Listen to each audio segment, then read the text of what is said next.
خۆبەخشی و ئازایەتی کچێکی کریستیان دەبێتە چیرۆکی بەرنامەی ئەمجارەی سەربازی ون. ئەم کچە وەک قەڵغان لە بەرامبەر هەڕەشەکانی داعشدا دەوەستێت، ڕوبەڕووی نەهامەتی و هەڕەشەکانی تیرۆریستان دەبێتەوە. بەشێکی ئاوارەکانی دەشتینەوە لە باوەش دەگرێت. ئەم خۆبەخشە بڕیاری هاوکاریکردنی ئاوارە کریستیانەکان و ئێزیدیەکان دەدات و لە سەنگەرەکانی پێشمەرگەشەوە پاڵپشتی قارەمانانی نیشتیمان دەکات.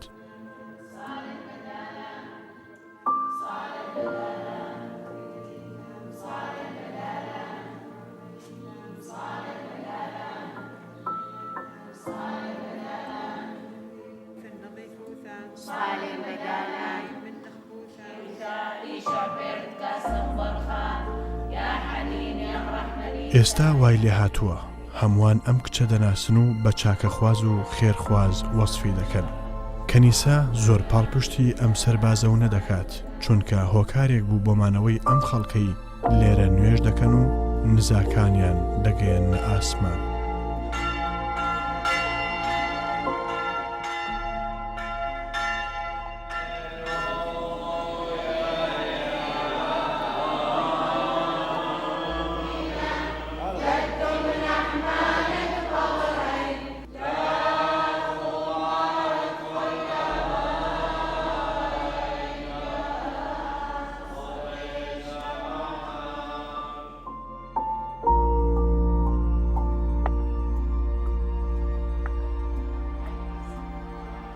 ئەم کچە کریستیانە ناوی لارایە و کەسێکی خۆبەخشە.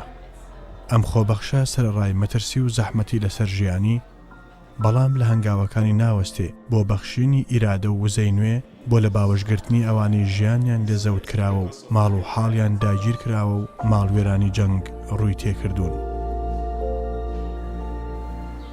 تەنانەت وێرانکردنی کەنیسەکان لەلایەن داعشەوە وای کرد پاراستن و پاکردنەوەی ئەم کەنیسەیە لە خۆ بگرێت و وەک ماڵەکەی خۆی خزمەتی بکە.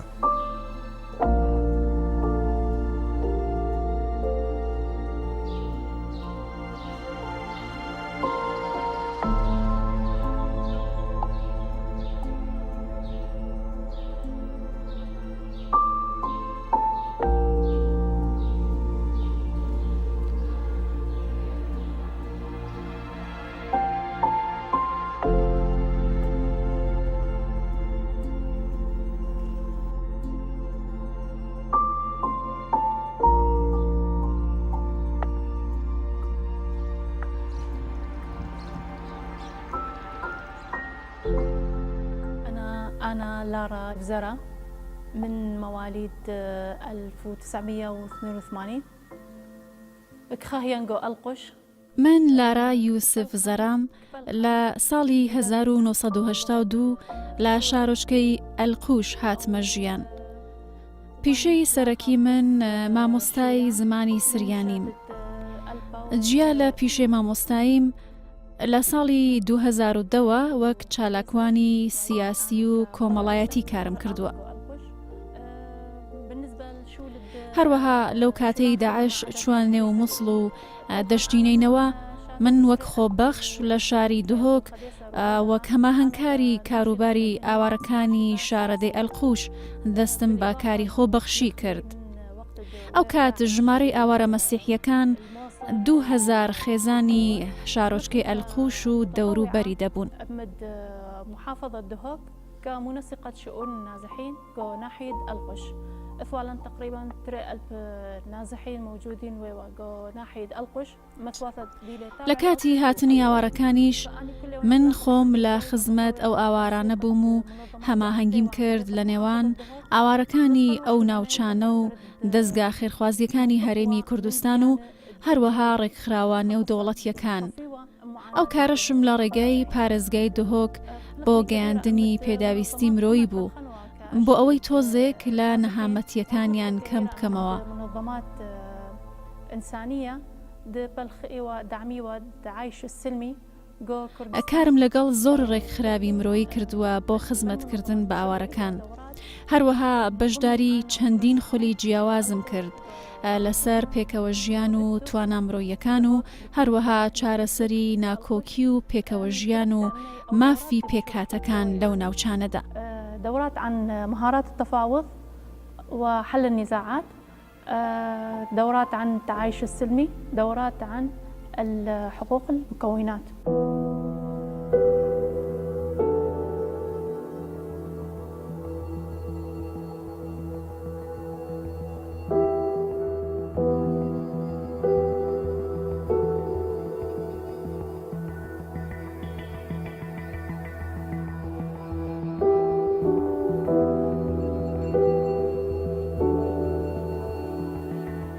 هەر لەم بارودۆخەدایە کە چیرۆکی لارە دەست پێ دەکا چۆن هەنگاو دەنێت بۆ کۆکردنەوەی کۆمەک بۆ ئاوارەکان، هەروەها بەسەر ئازارەکاندا باز دەدات و دەگات بە خەونە گەورەکەی کە هاوکاریکردنی لێقەوماوانە.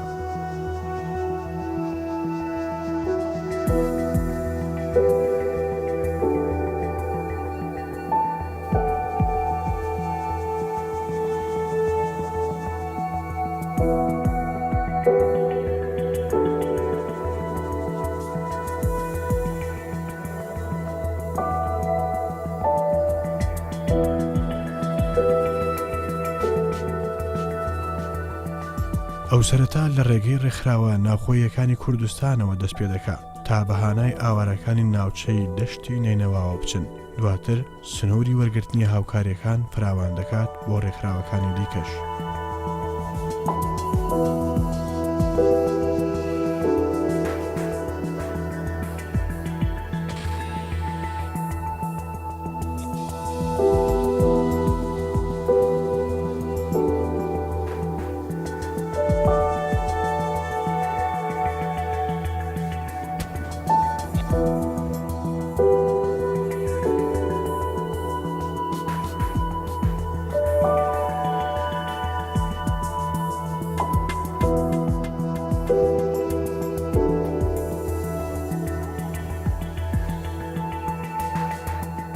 وا لەلایەن خۆشیەوە لەسەر ئەرک و گیرفانی خۆی هەر سەرەتا ئەم بەرهەڵگری هێناوە بۆ ئەوەی ئەم کۆمەکانە بە زووترین کات بگەێنێت بەدەستی لێقەوماوان.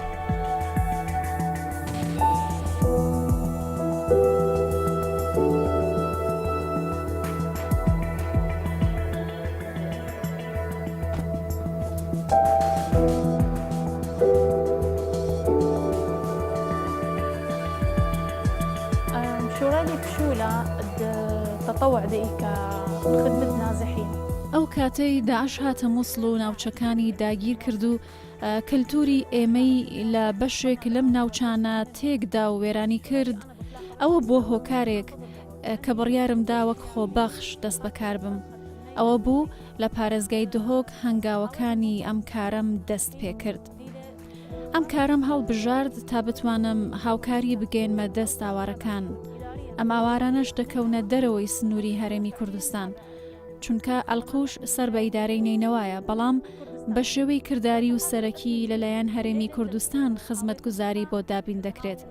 بۆیە پێویستی دەکرد پشت بە پارێزگای دهۆک و هەرێمی کوردستان ببەستین و نوێنەرمان هەبێت، بۆیە منەوە کارە دەکەم و هاوکاری ئاوارەکان دەکەم. ئێمە هاوکاری کوردستان لەبیر ناکەین.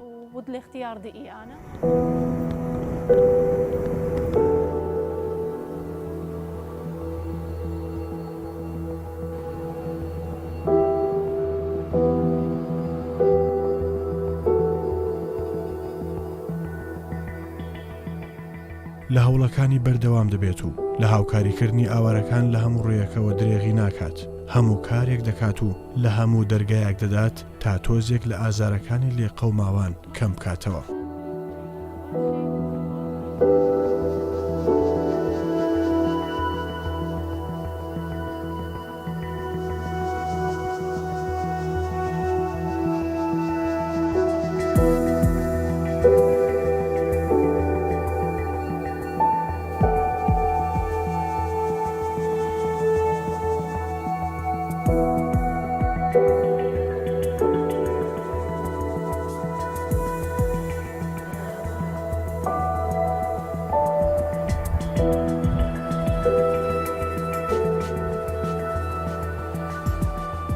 ئەم کچە دڵێکی گەورە و پشوویەکی درێژی هەیە.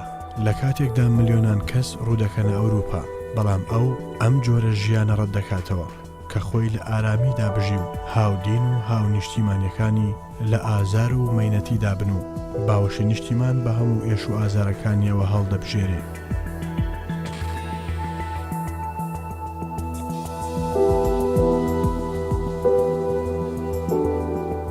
أنا كشولي نخلي كبيرة من ديانة.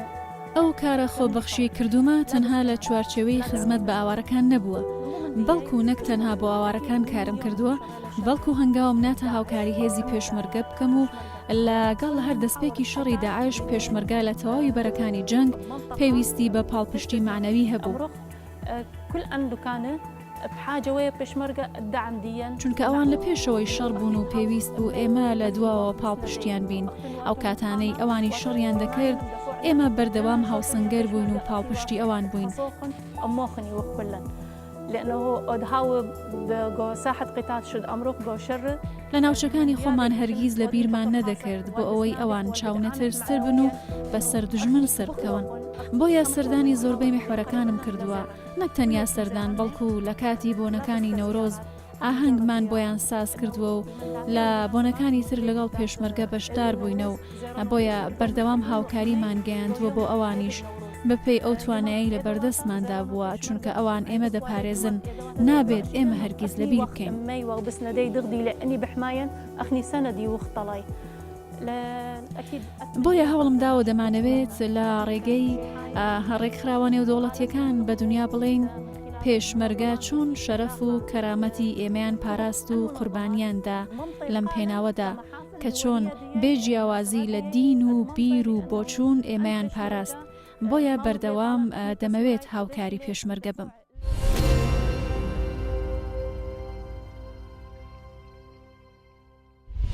خۆشمەیە ومؤدبە لارە کچێکی لەسەر خۆیە و زیرەکە لەگەڵ گەورە و بچووکدا مامەڵە دەکات و هاوکاری هەژاران دەکات و بە یەکسانی خواردن و پێویستی دێنێ و بەسەر خەڵکی هەژار و ئاوارەدا دابەشیان دەکات.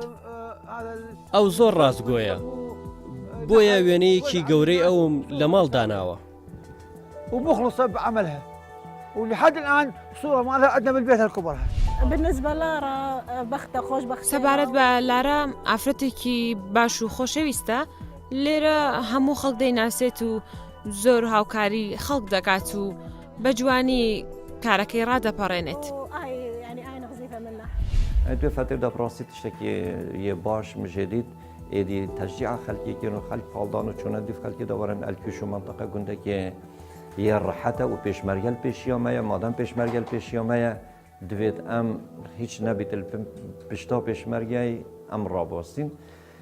دەمێکی درێژ پشتی هین یەمەدیتن کوم دەست بکارێن مرۆڤاتی کردن وەختێ تەلسقۆف و منطقە هاتینە منطقەت ئازادگیری هاتینە زێدەتکردن دەست بکارێن مرۆڤاتی کردن الگەل منظمات دیتر الگەل کەنیسا هاریکاریە خەلکێ ئاوارە کردن هاریکاریەوان خەلکێت حتا جارێکی مدیتە تەلسقۆفێدام چۆن سەرخانێکی هەلبوون پیرەژنێک تێدا بوو پیرەمێرێک تێدا بوو تنێ ئەو مابوون وەختێ داعشاژی مابوونە توێرێدا مە پەیوەندی پلارایەکردن و ئەوێلگەل کەنیسا القۆشی هاتن هاریکاری بۆ ئینان هاریکاری بۆ کردن دەستخۆشیە لە ڕەخانت کەم هێویدام هەرە سەرکەفتی بیتن کاری خۆدا لە ڕەخان کچەکە هەرە زیرەکەوە کێمەدیتی دەستپێکە شەری تروریستن داعشێکی هێرشکی لە دەبەرن میسلۆین مەسیحیاب تایبەتی لارای دەورێکی هەری مازن هەبووە منتاقی هاریکاریەکە زۆرە بران مەسیحیب تایبەت گیر پارێزگە هاتووکێ ئەم ژیوەک ڕێکخراوە لاف ما تەنسیقەکە باش هەبات گەلارە ئەوروکەژ هەم هەفکار بینیت گەلوێ و هێویداری نمونێت وەکی لارای زۆر بن سەر ریکاری خێرخوازی.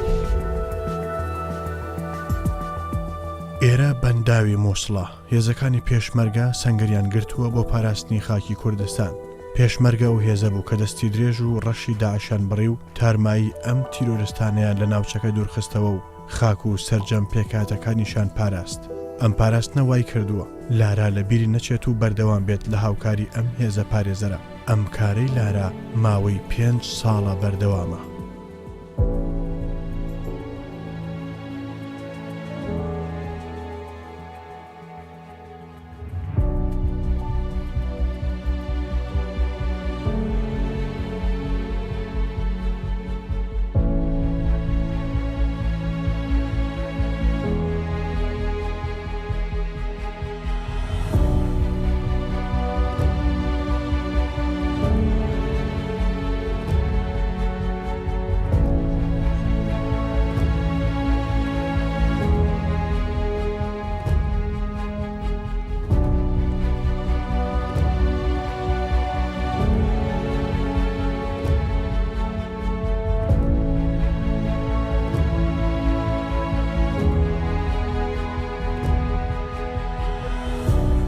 لارا ناسراوە بە کچە مەسیحیەک کە پاڵپشتی پێشمەرگە دەکات و ئاوارەکان لە باوەش دەگرێت.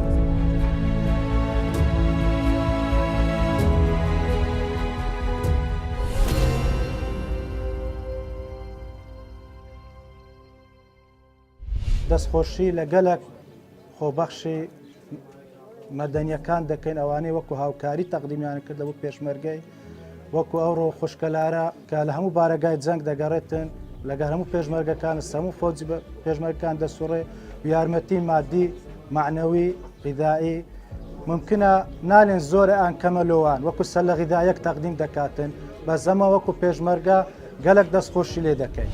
ئێمە زۆر سوپاسی لاراخان دەکەین کە هاونیشتیمانی مەیە هاوپشتی مەیە سەردانی مەدکات و خەمەکە زۆرشمە هەلگرتیە گەلک سوپاس بووێ نمونەکە وەکو لاراخانێ ڕاستیژی ینی ئەم شانازیە کچەکە کووردا مەسیحیە وەکی جەنابێ واتکەین و ماوەکی زۆرە بەردەوام دێت سەردانە خاڵن پێشمەرگەیت کەتون و ئێکشوان کەسا بوو و شیای ئاڵای کوردستانێ شاروشکێ بەعشیقە بەرزکەتن سەر دێرا پیرۆزاوێرێ دیسان ژی بەردەوامە سەردانکردنێت خۆ بۆ سنگەرێت پێشمەرگەی و هاوکاریکردنا پێشمەرگەی و بەخشینا معنەویاتە پێشمەرگەی ئەم شانازیە پێ وتکەین و هیویداری نمونین وەکی جەنابێ لارای زۆر بن.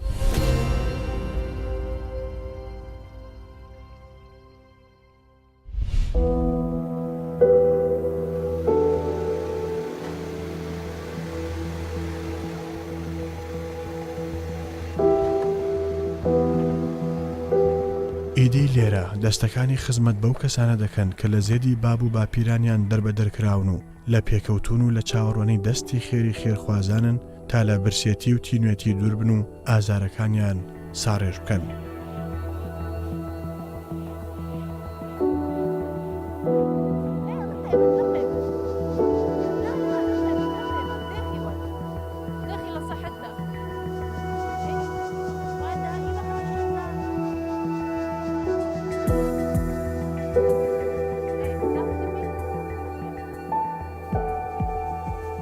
سەدان کەس سوودمەندن لەم کارە خێرخوازی لارە لە کاتی گەیاندنی هەر کاروانێکی ئەم هاوکاریانە کە پێکاتون لە جلوبەرگ و خواردن و پێداویستی و فریاگوزاری سەرەتایی. کاتێ دەستم بەو کارە کرد پەیامێکی مرۆیم هەبوو ویستم لە خزمەت مرۆڤایەتی دابم لە هەر شوێنێک بێ بۆیە کاتێ ئەم کارم کرد نەهامەتی خەڵکم زۆر بینی ئەو کاتەی داعش هاوتە ناوچەکەمان و لەو کاتە نەهامەتی و ماڵوێرانی ڕووی لە خەڵک کرد هەر کەس بیری لە خۆ تێرکردن و ڕزگارکردنی خۆ دەکردەوە بەڵام من ویستم هاوکاریان بم لە ڕێگەی ئەو پەیامە کە خزمەتە بە مرۆڤایەتی بۆیە هەنگاوم نابۆ ئەم کارە خۆ بەخشە لە سەرەتا لە ڕێگەی ڕێکخراوەکانەوە هەوڵمدا کاری مرۆیی بگەێنمە ئاوارەکان لە هەر کوێ بن و لە هەر جۆرە هاوکاریەکیش بێت چونکە ئاوارەکان بەدەست برسێتی دەیان ناڵاند و زۆر پێویستیان بەو یارمەتیانە بوو هەر بۆیە ئامانجی منیش گەیاندنی ئەو پێویستی و هاوکاریانە بوو تا بتوانم خزمەت بە مرۆڤایەتی هاونیشتمانیانم بکەم. یەکێکی تر لە ئامانجەکانم ویستم پاڵپشتی کوردستان و سەرۆک بم و ئێمەی کریستیان پاڵپشتی بارزانی دەکەین چونکە ئەو ئێمە دەپارێزێت و پارێزگاریمان لێ دەکات.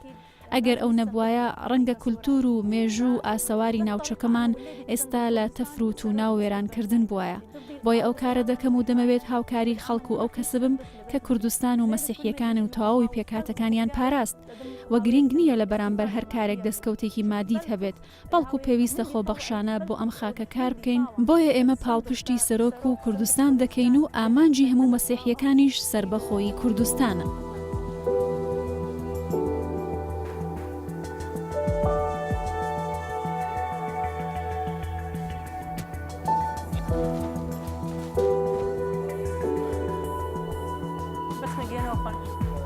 وانت ساعدني ده نروح نقصر في الموقع ان شاء الله.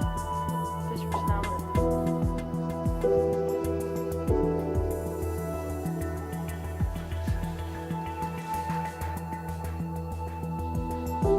بالنسبه للمساعدات النازحين سەبارەت بە هاوکاری بۆ ئاوارەکان لە سەرەتای شەڕی داعش ئەم کارم کرد بۆ تێرکردنی پێویستی ئاوارە و گەیاندنی هاوکاریەکان بەڵام دەمویست زۆر زوو بەدەستیان بگات تا ئێش و ئازاریان کەم بکەمەوە ئەگەرچی ئەم هاوکاریانە قەرەبوو ئەو شتانی نەدەکردەوە کە لە دەستیان داوە وەک ماڵ و سامان و شەرەف و کەسوکاریان کاریگەری لەسەر دەرونیان هەر هەبوو چونکە هەموو شت قەرەبوو دەکرێتەوە بەڵام لە دەستانی مرۆڤێک قەرەبوو ناکرێتەوە. أشي ولد بلخلي أنا بقاوح كتقديم مساعدات تنازحين أكيد أغزالي صعوبات كبيرة كل شو لنا شغل. ئەو کارەی من کردم چەندین ئاستەنگی هەبوو بە تایبەت لە هاوکاریکردنی لێقەوماوان و ئاوارەکان کارێکی ئاسان نییە و زەحمەتی زۆر بوو. یەکێک لەو ئاستەنگانە هەندێک کەس هەبوون دەیانویست لە بەرژەوەندی خۆیان ئەم هاوکاریانە بەکار بێنن و دەیانویست بە بەرامبەر و بۆ بەرژەوەندی تایبەتی خۆیان کاری مرۆیی بکەن بۆ سوودی خۆیان بەکاری بێنن بەڵام ئێمە ئەوەمان قبول نەکرد چونکە تەنها شت من بیرم لێ نەکرد بێتەوە لایەنی مادی بوو. ئاستەنگی تریش هەبوو وەک کێشەی هاتوچۆ و زۆری تێچووی ئەم کرێی هاتوچۆ بۆ دوهۆک و ناوچەکانی تر. من ئەم کارانەم بەخۆم دەکرد کەسم لەگەڵ نەبوو.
ئەم هاوکاریانە بەشێکی لە بازاڕەکانی کوردستان و بە هاوکاری ڕێکخراوە خێرخوازیەکان وەک مانگی سووری کوردستان و دەستگای خێرخوازی بارزانی دابین دەکرێن.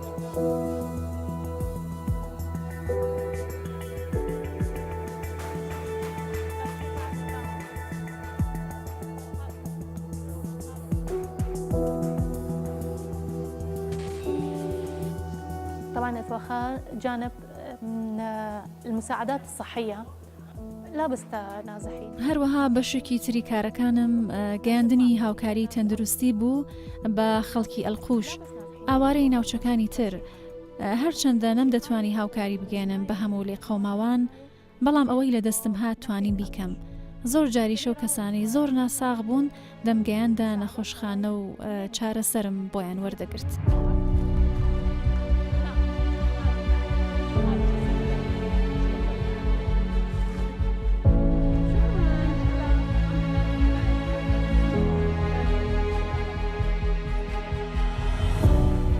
ئەو ماوەیەکی زۆرە بەم جۆرە خزمەت دەکات لە سەرەتای سەرهەڵدانی نەهامەتیەکانەوە فشارێکی زۆر لەسەر حکوومەت و دەستگاکان هەبوو بۆیە لارا بڕیاریدا هاوکاری ئاوارەکان بکات.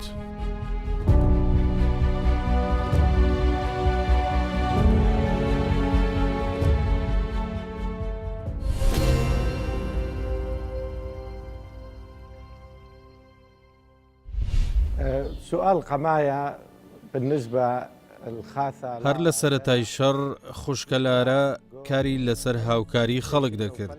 ئەو کات زۆر هەژار و ئاوارە هەبوون و ئەویش لە ڕێگای کاری خۆبەخشیەوە هاوکاری گەیاندا ئەو کەسانە.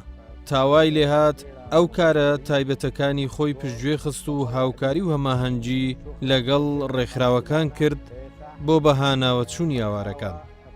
بە تایبەت ئەو ڕێکخراوە خێرخوازیانەی هەرێمی کوردستان بۆ ئەوەی کاری گەورە بکات و هاوکاری بگەێنێتە دەزاوارەکان بەبێ جیاوازی ئەم هاوکاریانە بەسەر ئاوارەکانی هەموو پێکاتەکان دابەش بکات. خوشکەلارە بەردەوامە لەم کارەی هەرچەندە کارەکەی زۆر سەختە چونکە وەک خۆبەخشانە کار دەکات و هیچ پاڵپشتی نییە، هاوکات خێزانی هەیە و مامۆستاشە، بەڵام ئازایەتی ئەو دەنجی دایەوە لە ناوچەکە، بۆیە لە بەرامبەر ئەو هەموو ئەرکە پێویستی بە ئیرادە و پاڵپشتی زۆر هەیە، بەڵام کەس هاوکار و یارمەتی دەری نەبووە لەم کارە خۆبەخشیەی بەردەوام بووە. من قناة كردستان ئەمە دیاری کەناڵی کوردستان 24 لە بەرنامەی سەربازی ون بۆ خوشکەلارە. ئەمەش بۆ نرخاندنی تەواوی ئەو کارانە و ئەو خزمەتە گەورەی کە لە ماوەی 3 ساڵ ئەنجامی داوە و کردوویەتی بە تایبەت کاتێ لە لیژنەی پەنابەران کاری دەکرد و زۆر هاوکاری گەیاندووە بەلێ قەوماوان و هەماهەنگیەکی زۆر باشی هەبووە لەم کارەی لەگەڵ ڕێکخراوە خۆبەخش و خێرخوازەکان. بۆیە لە بەرامبەر ئەم خزمەتەی بە ئاوارە و پاڵپشتی بۆ هێزی پێشمەرگە ئەم دیاریەی کوردستان 24 پێشکەشە بە خوشکەلارە. زۆر پیرۆزە هەوڵەکانت جێگای سوپاسی ئێمێ و دەستخۆشیت لێ دەکەین.